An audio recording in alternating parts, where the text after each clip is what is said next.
ዜና የኢራኑ መንፈሳዊ መሪ አያቶላህ አሊ ካሚኒ በህይወት መኖራቸው አሜሪካ አስታወቀች። ዶክተር አብይ አህመድ ወደ አስመራ አደገኛውን ሚሳኤል ተኮሱ። ጦሩ ወደ አሰብ ተንቀሳቀሰ። እጅግ ልዩ ሰበር መረጃ ይዘናል። እስከ ፍጻሜ አብራችሁን ቆዩ። ሌተናል ጄኔራል ታደሰ ወረደ ከስልጣን እንዲለቁ የሚጠይቁ ጥሪዎች ውድቅ አደረጉ። የዳግም ሹመታቸውን ስህተት የለውም ብለዋል። ከመቀሌ ልዩ ዘገባ ይዘናል። ራሷን ነጻ ሀገር አድርጋ ያወጃችው ሶማሌላንድ ከእስራኤል ጋር ያላትን ዲፕሎማሲያዊ ግንኙነት አስመልክቶ የሶማሊያ ፌዴራላዊ መንግስት ያቀረበውን አሳሳች መግለጫ ውድቅ በማድረግ የውጭ ግንኙነቷን የሉዓላዊ ስልጣኗ ጉዳይ መሆኗን ገለጸች። ክቡራትና ክቡራን የጥበብ ሚዲያ ቤተሰቦች በቆይታችን እነዚህና ሌሎችም ሀገር አቀፍ መረጃዎች በዝርዝር እናቀርባለን። ለቤቱ አዲስ የሆናችሁ ውድ ቤተሰቦቻችን ሰብስክራይብ በማድረግ የደውል ምልክቷን በማብራት የቤቱ አባል ተሆኑ ዘንድ በአክብሮት እንጋብዛለን። በቅድሚያም የዕለቱን የቢዝነስ ዘገባዎች አስቀድመን ወደ ዝርዝር ዘገባዎች እናልፋለን። አብራችሁን ቆዩ። በኢትዮጵያ ንግድ ባንክ የዕለቱን የምንዛሬ ዋጋ ስንመለከት ዶላር 153 ብር እየተገዛ 156 ብር ከ1 ሳንቲም እየተሸጠ ይገኛል። ፓውንድ ስተርሊንግ 203 ብር ከ6 ሳንቲም እየተገዛ 207 ብር ከ7 ሳንቲም እየተሸጠ ይገኛል። ዩሮ 180 ብር ከ4 ሳንቲም እየተገዛ 184 ብር እየተሸጠ ይገኛል። ስዊስ ፍራንክ 192 ብር እየተገዛ 195 ብር ከ9 ሳንቲም እየተሸጠ ይገኛል። ዲናር 490 ብር ከ5 ሳንቲም እየተገዛ 500 ብር ከ3 ሳንቲም እየተሸጠ ይገኛል። ዩዋን 22 ብር እየተገዛ 22 ብር ከ4 ሳንቲም እየተሸጠ ይገኛል። ድርሃም 41 ብር ከ6 ሳንቲም እየተገዛ 42 ብር ከ5 ሳንቲም እየተሸጠ ይገኛል። ሪያል 40 ብር ከ8 ሳንቲም እየተገዛ 4 ብር 41 ብር ከ6 ሳንቲም እየተሸጠ ይገኛል።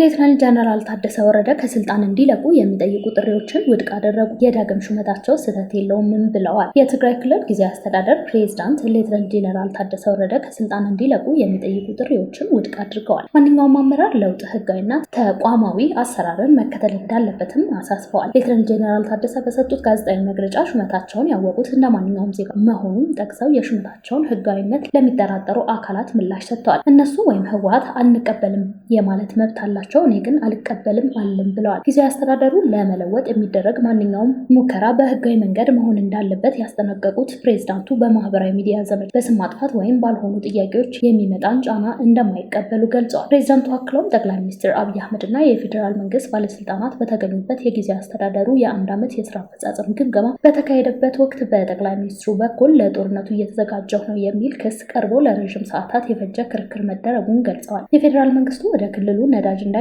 የጣለውን እገዳ ለጦርነት እያከማቻችሁት መሆኑ ደርሰንበታል በሚል ምክንያት የቀረበ መሆኑን አመላክተዋል። ከ3 ወር በፊት በጸለምቲ ከተከሰቱት ግጭቶች በኋላ በእሳቸው ጽህፈት ቤትና በፌዴራል መንግስቱ መካከል ምንም አይነት ከፍተኛ ግንኙነት እንዳልነበር ሌተናል ጄኔራል ታደሰ ፌዴራል መንግስቱን እንደ አጋር ሳይሆን እንደ ተግዳሮት እንደሚመለከተው ተናግረዋል። የትግራይ የግዛት አንድነትና የተፈናቃዮች መመለስ ድርድር የማይደረግባቸው ጉዳዮች መሆኑን አጽንኦት የሰጡት ፕሬዝዳንቱ የግዛት ውዝግቦችን በጦርነት ውጤት ላይ ተመስርቶ ለመፍታት የሚደረጉ ሙከራዎችን አስጠንቅቀዋል። ቀደም ሲል ህወሓት የጊዜያዊ አስተዳደሩ የስልጣን ዘመን በ1 ዓመት መራዘሙ መቃወሙን መዘገባችን ይታወሳል። ፓርቲው እርምጃው ከፕሪቶሪያው ስምምነት መንፈስና ድንጋጌዎች ጋር የሚጋጭ መሆኑን ገልጾ ማንኛውም የስልጣን ዘመን ማራዘሚያ ውሳኔ በስምምነቱ ፈራሚዎች መካከል በሚደረግ የጋራ የፖለቲካ ተሳትፎ እንጂ በአንድ ወገን ውሳኔ ሊፈጸም አይገባም ብለዋል። በተቃራኒው የጠቅላይ ሚኒስትር አብይ አህመድ ጽህፈት ቤት ውሳኔው ህጋዊ መሆኑን ገልጸው ጽህፈት ቤቱ ለቢቢሲ በሰጠው አስተያየት የሌተናል ጄኔራል ታደሰ ወረደ የስልጣን ዘመን መራዘም ከሰላም ስምምነቱ በኋላ በጸደቁ ህጋዊ ማዕቀፎች ላይ የተመሰረተ መሆኑን አስታውቀዋል። የትምህርት ለትውልድ ንቅናቄ ፕሮግራም ትግበራ በክልሎች ትምህርት ተደራሽነት ዙሪያ የፍትሐዊነት ጥያቄ ተነሳበት። በዚህ የንቅናቄ ፕሮግራም ትግበራ በኦሮሚያ ክልል ከፍ ያለ ድርሻ ማሳየቱ በህዝብ ተወካዮች ምክር ቤት የሰው ሀብት ልማት ስራ ስምሪትና የቴክኖሎጂ ጉዳዮች ቋሚ ኮሚቴ ትችት እንዲያቀርብበት ምክንያት ሆኗል። በትናንትናው ዕለት የ9 ወራቱ የስራ አፈጻጸም እያስገመገመው ትምህርት ሚኒስቴር የዚህ ንቅናቄ አፈጻጸሙ ከቦታ ቦታ የተለየ የአፈጻጸም ልዩነት የታየበት ሆኗል። ንቅናቄው ከፍተኛ ሀብትን በማሰባሰብ የትምህርት ቤቶችን ደረጃ እንዲያሻሽል ምንበት በአፈጻጸሙ በኦሮሚያ ክልል ብቻ ስራ የተከናወነ መሆኑን ቅሬታን አስተናግሯል። ኦሮሚያ ክልል የአፈጻጸሙ 83% የያዘበት፣ ሌሎቹ ክልሎች ደግሞ 17% ብቻ ትግበራ የተደረገበት መሆኑን አፈጻጸሙ አሳይቷል። ቋሚ ኮሚቴው አማራ ክልል ጦርነት ላይ ቢገኝም ኦሮሚያ አልፎ አልፎ ግጭት አለበት ብሏል። ይህን ተከትሎ አፈጻጸሙ ላይ ማሳሰቢያ የሰጠው ቋሚ ኮሚቴው አማራ ክልል እንዲሁም በደቡብ ክልሎች ተመሳሳይ አፈጻጸም እንኳን መታየት እንደነበረበት ገልጿል። ኮሚቴው ሚኒስቴር መስሪያ ቤቱ ራሱን ማየት አለበት በማለት ይህ ሁኔታ ሞዴልና አዳሪ ትምህርት ትምህርት ቤቶች ግንባታ ላይ ለሁሉም አካባቢዎች መዳረስ በኩል ፍትሐዊ ጥያቄ እንደሚያስነሳም ታወቅ ብለዋል። የትምህርት ሚኒስትሩ ፕሮፌሰር ብርሃኑ ነጋ ክፍተቱ ሊመጣ የቻለው ክልሎች ባሳዩት አፈጻጸምና ፍላጎት አንጻር መሆኑን በመናገር ምላሽ ሰጥተዋል። ሆኖም ቋሚ ኮሚቴ የችግሩ ምንጭ ተለይቶ እንዲቀርብና የአፈጻጸም ልዩነት እንዲታረም ማሳሰቢያም ሰጥቷል። በአክሱም ከተማ ሙስሊሞች ላይ የደረሰው የመብት ጥሰት የሚያጣራው የጠቅላይ ምክር ቤቱ ልዑክ ከትግራይ ክልል ጊዜያዊ አስተዳደር ፕሬዝዳንት ሌተናንት ጄኔራል ታደሰ ወረደ ጋር ተወያዩ። የአክሱም ከተማ ሙስሊሞች ተከራይተው በሚሰግዱበት ቦታ በሰጋጆች ላይ ድብደባ የተፈጸመ ሲሆን በርካታ የቁርአን ቅጂዎች ተቀደዋል። በተጨማሪም የመስጂዱ ንብረቶች በጸጥታ ኃይሎች በተወሰደ እርምጃ ጉዳት ደርሶባቸዋል። ጥቃቱን ተከትሎ የኢትዮጵያ እስልምና ጉዳዮች ጠቅላይ ምክር ቤት በአክሱም ከተማ ሙስሊሞች ላይ የደረሰውን የመብት ጥሰት የሚያጣራ ልዑክ ወደ ትግራይ ክልል ልኳል። ልዑኩ በዛሬ ዕለት ከትግራይ ክልል ጊዜያዊ አስተዳደር ፕሬዝዳንት ሌተናንት ጄኔራል ታደሰ ወረደ ጋር ተወያይተዋል። በውይይቱም ልዑኩ የተፈጸመውን ጥቃት ለትግራይ ክልል ጊዜያዊ አስተዳደር ፕሬዝዳንት ሌተናንት ጄኔራል ታደሰ ወረደ በዝርዝር አስረድተዋል። ፕሬዝዳንቱ በአክሱም ከተማ ሙስሊሞች ላይ የሰብአዊ መብት ጥሰትና ሃይማኖትን መሰረት ያደረገ ጥቃት ተቀባይነት የሌለውና የሚያወግዝ ተግባር መሆኑን ጠቅሰው የክልሉ መንግስት የተፈጠረውን ችግር በሰላማዊ መንገድ ለመፍታት ቁርጠኛ መሆኑን አረጋግጠዋል። በአክሱም ከተማ ሙስሊሞች ላይ የሚደርሰውን ሃይማኖትን መሰረት ያደረገ የመብት ጥሰት ዘላቂ መፍትሄ ለመስጠት የክልሉ መንግስት ከክልሉ እስልምና ጉዳዮች ከፍተኛ ምክር ቤት ጋር በትብብር እንደሚሰራም ፕሬዝዳንቱ አስረድተዋል። በአክሱም ሙስሊሞች ላይ የተፈጠረውን የመብት ጥሰት ለማጣራት ከጠቅላይ ምክር ቤቱ የተላከውን አጣሪ ልዑክ በመብት ጥሰቶች ዙሪያ የመፍትሄ ምክረ ሀሳብ ያካተተ ሪፖርት ያቀርባል። ዛሬ በመቀሌ ከተማ በተካሄደው ውይይት ላይ የሰላም የክልልና ዲያስፖራ ዘርፍ ኃላፊ ኡስታዝ አብዱ ሰይድ፣ የፕሮጀክት ዘርፍ ኃላፊና የትግራይ ክልል ተወካይ ኢንጂነር አንዋር ሙስጠፋ፣ የጠቅላይ ምክር ቤቱ ስራ አስፈጻሚ አባል ኡስታዝ ዘይድ አሊ እና የትግራይ ክልል እስልምና ጉዳዮች ከፍተኛ ምክር ቤት ዋና ጸሐፊ ሀጂ መሐመድ ካህሳይ ተገኝተውበታል። ጠቅላይ ሚኒስትር አብይ አህመድ ኢትዮጵያ የባህር በር ባለቤት ካልሆነች ቀጠናው ሰላም አያገኝም ሲሉም አስጠነቀቁ። ጠቅላይ ሚኒስትር አብይ አህመድ የኢትዮጵያ የባህር በር ባለቤትነት ጉዳይ ከሀገሪቱ እድገት ባለፈ ለቀጠናው ሰላምና ደህንነት ወሳኝ መሆኑን የገለጹ ሲሆን ኢትዮጵያ የባህር በር ባለቤት ካልሆነች አታድግም፣ ሰፈሩም አይለወጥም፣ ሰላምም ቢሆን አይገኝም ያሉት አብይ አህመድ የዓለም የንግድ ስርዓት ይስተጓጎላል ሲሉም አስጠነቀቁ። በሁለት ክፍል ተሰናብቶ ለሁለት ተከታታይ ቀናት ለመንግስት ቅርበት ባላቸው መገናኛ ብዙሃን ሁሉ በተመሳሳይ ሰዓት በተላለፈ ቆይታ እንዳስገነዘቡት ወደ ኢትዮጵያ የሚገቡ ምርቶች በባህር በር እጦት ምክንያት ከጎረቤት ሀገራት እስከ 30 በመቶ የሚደርስ ተጨማሪ ዋጋ እንደሚጣልባቸው፣ የሎጂስቲክስ ቅልጥፍና እንቅፋትን በተመሳሳይ ከፍተኛ እንደሆነም ጠቅሰዋል። ትናንት ምሽት በተሰራጨው ቆይታቸው የሆርሙዝን ጉዳይ ያነሱ ሲሆን የባህር በር ከወሽመጡ ጋር በማንሳት አብራርተዋል። በሎጂስቲክስ ዘርፉ ደግሞ ባህር በር ካላቸው ጎረቤት ሀገር አንጻር ሲታይ ከ50 እስከ 100 በመቶ የዋጋ ልዩነት እንዳለው አንስተዋል። ኢትዮጵያ የባህር በር ባለቤት ካልሆነች አታድግም፣ ይህ ብቻ ሳይሆን ሰፈሩ አይለወጥም፣ ሰፈሩ ሰላም አያገኝም፣ የዓለም ንግድም ይስተጓጎላል ብለዋል። ጠቅላይ ሚኒስትሩ ችግሩን በድርድርና ሁሉን አሸናፊ በሚያደርግ መንገድ መፍታት ካልተቻለ መላው የአፍሪካ ቀንድ አካባቢ ሰላም እንደማያገኝ አስጠንቅቀዋል። ከዚህ ቀደም የባህር በር ባለቤት የነበረች ኢትዮጵያ አሁን ላይ በዚህ እጦት ሳቢያ በየቀኑ በዜጎች ኑሮ ላይ ተጨማሪ ወጪ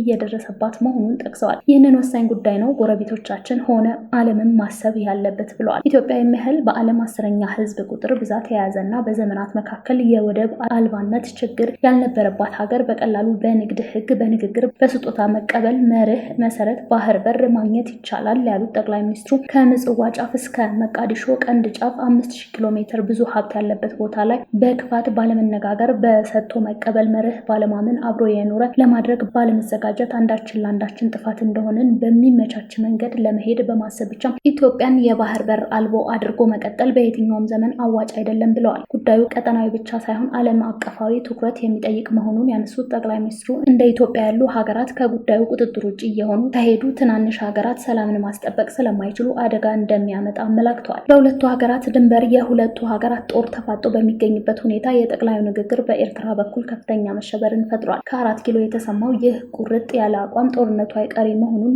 ግልጽ ተደርጎ ተወስዷል። አብይ አህመድ የተናገሩት እጅግ መረር ያለ ንግግር ወደ አስመራ የተተኮሰ አደገኛ ሚሳኤል ተደርጎ ተወስዷል።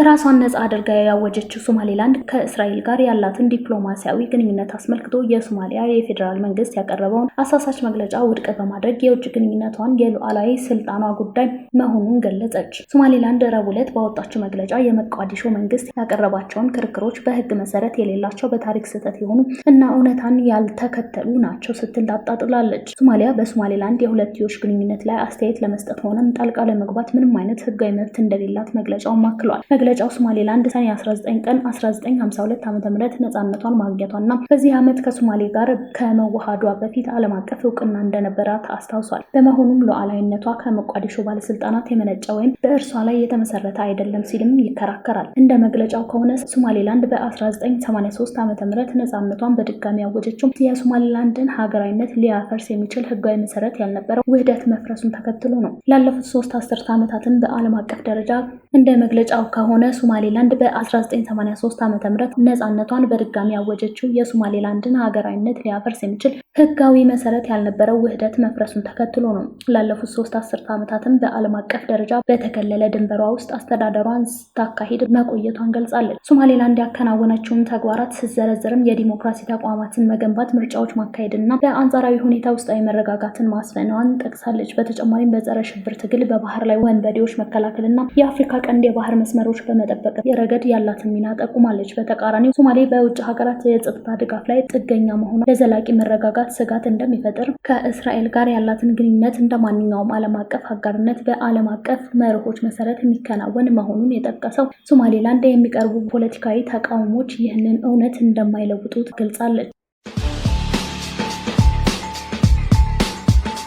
የአሜሪካ መከላከያ ሚኒስትር ፒት ሄግሴት የኢራኑ ከፍተኛ መሪ ጉዳት ደርሶባቸዋል ሲሉም ገለጹ። የአሜሪካ መከላከያ ሚኒስትር ፒት ሄግሴት በሰጡት መግለጫ የኢራኑ ከፍተኛ መሪ አያቶላህ አሊ ካሚኔ በደረሰባቸው ድንገተኛ ጥቃት ወይም አደጋ ሳቢያ መቁሰላቸውና በአሁኑ ወቅት በሕክምና ላይ እንደሚገኙም አስታውቀዋል። ሚኒስትሩ ባወጣው መረጃ መሰረት መሪው ከፍተኛ ጉዳት ደርሶባቸው የነበረ ቢሆንም በአሁኑ ሰዓት ግን በህይወት እንዳሉና የሕክምና ክትትል እየተደረገላቸው እንደሆነም ተመላክቷል። ይህ መረጃ የወጣው በኢራን ከፍተኛ አመራሮች ዙሪያ ያለው የጤና ሁኔታና ደህንነት በተመለከተ ዓለም አቀፍ ግምቶች እየተበራከቱ በመጡበት ወቅት ነው። ሚኒስትር ሄግሴት እንደገለጹት የአሜሪካ መከላከያ ሚኒስቴር ፔንታጎን ሁኔታውን በቅርበት እየተከታተለ ሲሆን ጉዳቱ እንዴትና በምን ምክንያት እንደደረሰ ግን እስካሁን በዝርዝር የተገለጸ ነገር የለም። ይሁን እንጂ መረጃው በክልል ባለው የጂኦ ፖለቲካዊ መረጋጋት ላይ ከፍተኛ ተጽዕኖ ሊያሳድር እንደሚችል ስጋት ተፈጥሯል። በኢራን በኩል እስካሁን ይፋዊ ማስተባበያም ሆነ ማረጋገጫ ያልተሰጠ ቢሆንም ከፍተኛ የመንግስት ባለስልጣናት ግን መሪው በጤና ላይ መሆናቸው በተዘዋዋሪ ለመግለጽ ጥረት እያደረጉ ነው። ይህ በእንዲህ እንዳለ አያቶላህ አሊ ካሚኔ መቁሰላቸው ከተረጋገጠ በኢራን የስልጣን ሽግግርና በቅርብ ምስራቅ ቀውስ ላይ አዲስ ምዕራፍ ሊከፈት እንደሚችል የፖለቲካ ተንታኞች እየገለጹ ይገኛሉ። የአሜሪካ መከላከያ ሚኒስቴር በጉዳዩ ላይ ተጨማሪ ማብራሪያዎችና ተጨባጭ መረጃዎችን በቅርቡ